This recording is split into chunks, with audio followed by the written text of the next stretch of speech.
So hello dear student, I welcome you again in this Sachchidanand learning channel. आइए इस video में हम लोग इलेक्ट्रोकेमिस्ट्री वैद्युत रसायन का न्यूमेरिकल क्वेश्चन को देखते हैं, जो कि बहुत ही इंपॉर्टेंट क्वेश्चन है। ये सीबीएसई बोर्ड और यूपी बोर्ड एग्जाम की दृष्टि से केमिस्ट्री का ये इंपॉर्टेंट क्वेश्चन वाला पार्ट 1 हमने वीडियो लाया है। इलेक्ट्रोकेमिस्ट्री के न्यूमेरिकल क्वेश्चन के बहुत इंपॉर्टेंट क्वेश्चन इसमें समाहित किए गए हैं, जो कि प्रीवियस एग्जाम में आए हुए हैं। देखिए पहला क्वेश्चन हमने क्या रखा है यहाँ पे, ये आपके एग्जाम 2022 में आए हुए हैं, बहुत इंपॉर्टेंट क्वेश्चन है। देखें यहाँ पर दिया गया कि निम्नलिखित सेल का 298 केल्विन पर नर्स्ट समीकरण लिखिए, नर्स्ट इक्वेशन लिखिए एवं ईएमएफ की गणना करना है। यहाँ पर इलेक्ट्रोमोटिव फोर्स, ईएमएफ का फुल फॉर्म है विद्युत वाहक बल की गणना करना है। और यहाँ पर जो चीज़ें आपको दिया गया है, यहाँ पे copper ion convert into copper solid में इसकी जो वोल्टता है, मानक अपचयन विभव की जो वैल्यू है 0.34 वोल्ट है, एवं मैग्नीशियम आयन की जो वैल्यू दिया है -2.36 वोल्ट ये दिया गया है। यहाँ पर एक सेल द्वारा दर्शाया गया यहाँ पर इक्वेशन है। देखें Mg कन्वर्ट टू Mg252, इसकी सांद्रता यहाँ पर 0.001 मोलर दिया है, और दूसरी तरफ कापर आयन की सांद्रता दिया है 0.0001 मोलर। इस प्रकार से इक्वेशन दिया गया है। अब इसको हम लोगोों को नर्स्ट इक्वेशन और ईएमएफ विद्युत वाहक बल कैसे हम इसकी कैलकुलेशन करेंगे, आइए चेक करते हैं। इसके लिए करेंगे क्या कि सर्वप्रथम जो दिया गया इक्वेशन था उसको हम लोग विस्तारित करते हैं और उसको समझते हैं कि ये जो इक्वेशन है इसको दो अर्ध समीकरण में बांट करके विभाजित करके ये देखते हैं किसका ऑक्सीडेशन होगा और किसका रिडक्शन होगा। तो यहाँ पर आप देख रहे हैं कि जो पॉइंट दिया गया है Mg convert into Mg2 ion, माने मैग्नीशियम क्या कर रहा है कि दो इलेक्ट्रॉनों को दो आयन पॉजिटिव में कन्वर्ट कर रहा है, दो इलेक्ट्रॉन त्याग करके, यानी कि Mg कन्वर्ट इनटू Mg2, अर्थात दो इलेक्ट्रॉन निकाल रहा है, त्याग कर रहा है, यानी कि इसका ऑक्सीडेशन हो रहा है। जो इलेक्ट्रॉनों को त्याग करते हैं उनको ऑक्सीकरण अभिक्रिया कहते हैं, और जो इलेक्ट्रॉन ग्रहण करके सॉलिड स्टेट में देखिएगा, कापर दो इलेक्ट्रॉन ग्रहण करके कापर सॉलिड में कन्वर्ट हो रहा है, इक्वेशन नंबर 2, यानी कि ये रिडक्शन अभिक्रिया कहलाएगी। ऑक्सीडेशन अभिक्रिया हमेशा एनोड पर होती है और रिडक्शन अभिक्रिया किस पर होती है, कैथोड पर होती है। ये हमें लिख लेना है। यहाँ पे इनकी देखिए मैग्नीशियम आयन की वोल्टता इतना दिया है मानक अपचयन विभव, और कापर आयन की मानक अपचयन विभव 0.34 है। इनकी बगल में हम सांद्रता लिख लिए हैं जो जो दिया गया है आपके क्वेश्चन में। अब इस दोनों समीकरणों को हम लोग क्या करते हैं, जोड़ लेते हैं। यहाँ इलेक्ट्रॉन से इलेक्ट्रॉन दो इलेक्ट्रॉन कट जाएगा, यहाँ पर जोड़ते हैं, ठीक है। ये आपके रिएक्टेंट साइड में होगा, ये आपका प्रोडक्ट साइड में होगा। तो प्रोडक्ट की कंसंट्रेशन ये पहले ऑलरेडी दिया गया है, और यहाँ पे रिएक्टेंट की कंसंट्रेशन भी यहाँ पे कापर आयन का दे दिया गया है। वोल्टता भी हम लिख लेते हैं मानक अपचयन विभव का। तो यहाँ पर सबसे पहले ईएमएफ ज्ञात करने से पहले हमने विद्युत वाहक बल, जिसको हम इलेक्ट्रोमोटिव फोर्स यानी कि मानक इलेक्ट्रोड विभव, सेल का मानक इलेक्ट्रोड विभव पहले हम ज्ञात कर लेंगे, इसके बाद ही ये विद्युत वाहक बल ई सेल का मान हम कैलकुलेशन करेंगे, जो कि हमें पूछ रहा है। तो इसके लिए नर्स्ट इक्वेशन पूछा था, तो नर्स्ट इक्वेशन का यही समीकरण है। देखें विद्युत ई सेल यानी कि सेल का विद्युत वाहक बल E इज इक्वल टू क्या होगा, मानक इलेक्ट्रोड विभव -0.0591/n into log P/r। P क्या है, प्रोडक्ट की सांद्रता, R क्या है, रिएक्टेंट की सांद्रता। ये हमारा नर्स्ट इक्वेशन है। नर्स्ट इक्वेशन में हमें सबसे पहले ये मानक इलेक्ट्रोड विभव ये निकाल लेना होगा। ये कैसे निकलेगा, यहाँ पर एक समीकरण हमने दिया है, सूत्र है ये, मानक इलेक्ट्रोड विभव इज इक्वल टू क्या होता है, कैथोड का अपचयन विभव माइनस एनोड का अपचयन विभव। करेक्ट, ये कैथोड का अपचयन विभव है माइनस एनोड का अपचयन विभव, जिसकी वैल्यू ऑलरेडी दे रखा है। तो यहाँ पर देखेंगे ऑक्सीडेशन यानी कि एनोड पर होने वाली अभिक्रिया ये थी और कैथोड पर होने वाली अभिक्रिया ये थी, और दोनों के अपचयन विभव ऑलरेडी दिया गया है। देखें कॉपर आयन का इतना है और मैग्नीशियम आयन का -2.36 दिया गया है। तो यहाँ पर हमें क्या करना होगा कि कैथोड के साइड पर जो अभिक्रिया हो रही है कापर 2 वाला है, जिसका मानक अपचयन विभव की वैल्यू यहाँ पर देख रहे हैं ना, दिया है 0.34 वोल्ट। करेक्ट, ये कैथोड की साइड का है, और एनोड पर जो होने वाली अभिक्रिया मैग्नीशियम आयन है, इसका जो इलेक्ट्रोड वोल्टता है यहाँ पर 2.36 माइनस में दिया गया है। तो बस हमें इसमें इस सूत्र में हमें मान रख देना है, जो यहाँ पर मानक इलेक्ट्रोड विभव का सूत्र रखा गया है। तो कैथोड का इलेक्ट्रोड विभव और माइनस एनोड का मानक अपचयन विभव यहाँ पर रखे। चूँकि देखिए इसकी वैल्यू जो है ना ये माइनस में दे रखी है ऑलरेडी। एनोड का कितना दिया, -2.36 दिया है, करेक्ट। और ये हमारा फार्मूला में माइनस है और इसका माइनस में वैल्यू दिया, माइनस माइनस के यहाँ पर प्लस हो जाएगा। दोनों को जोड़ेंगे 2.70 वोल्ट आएगा। इसका क्या आएगा, मानक इलेक्ट्रोड विभव आएगा, करेक्ट।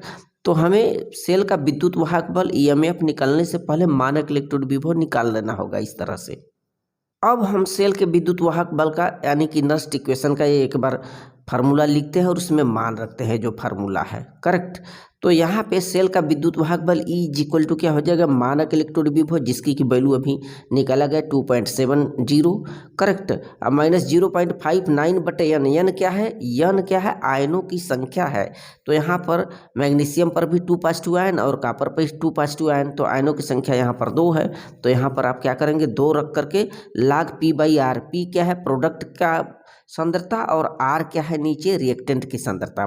तो प्रोडक्ट की सांद्रता यहाँ पर दे रखा है 0.001 और रिएक्टेंट का 0.0001 मोलर, करेक्ट। ये मान रखते हैं, इसको लाग में हम लोग चेंज कर लेंगे। तो यहाँ पर देखिए कि 0.001 को आप लिख सकते हैं 10⁻³ जब आप कोटिमान में इसको चेंज करेंगे तब। इसके बाद इसको क्या होगा कि जो बटे वाला साइड है ऊपर जैसे ही जाता है पॉजिटिव हो जाता है, निगेटिव का पॉजिटिव हो जाता है। तो 10⁻⁴ में से 10⁻³ जैसे ही घटाएंगे 10 आएगी इस पर 2। log 10 का मान 1 होता है। जब इसमें कैलकुलेट करके सॉल्व करेंगे तो 2.67 वोल्ट इसकी विद्युत वाहक बल निकलेगा। तो बहुत ही इंपॉर्टेंट क्वेश्चन है, इस तरह के क्वेश्चन आपके एग्जाम में आते हैं। अब सेकंड क्वेश्चन यहाँ पर देखें, दिया गया है 25° पर पोटेशियम क्लोराइड के N/50 बिलियन वाले सेल का विशिष्ट चालकत्व 0.002765 है। यदि सेल का प्रतिरोध 400 ओम हो तो सेल का स्थिरांक की गणना करना है। बहुत ही इंपॉर्टेंट क्वेश्चन, एग्जाम में आया हुआ क्वेश्चन। यहाँ पर हमें प्रतिरोध भी दे दिया है और विशिष्ट चालकत्व जिसकी हम K से व्यक्त करते हैं, कप्पा के विशिष्ट चालकत्व। हमें पूछ रहा सेल का स्थिरांक जिसको कि G स्टार से व्यक्त किया जाता है। यहाँ पर देखिए एक फार्मूला होता है, विशिष्ट चालकत्व K equal to G into G star. G star क्या है, सेल स्थिरांक, G क्या है, ये चालकत्व है, ठीक है। अब चालकत्व G को हम 1/R कहते हैं, R यहाँ पर दिया गया है प्रतिरोध, तो G के स्थान पे 1/R हम जनरली रखते रहे हैं, करेक्ट। अब जो विशिष्ट चालकत्व है इसकी वैल्यू यहाँ पर दे रखा है 0.02765 is equal to 1/R। R की वैल्यू यहाँ पर 400 ओम प्रतिरोध दिया है इंटू G स्टार जिसकी वैल्यू पूछ रहा है।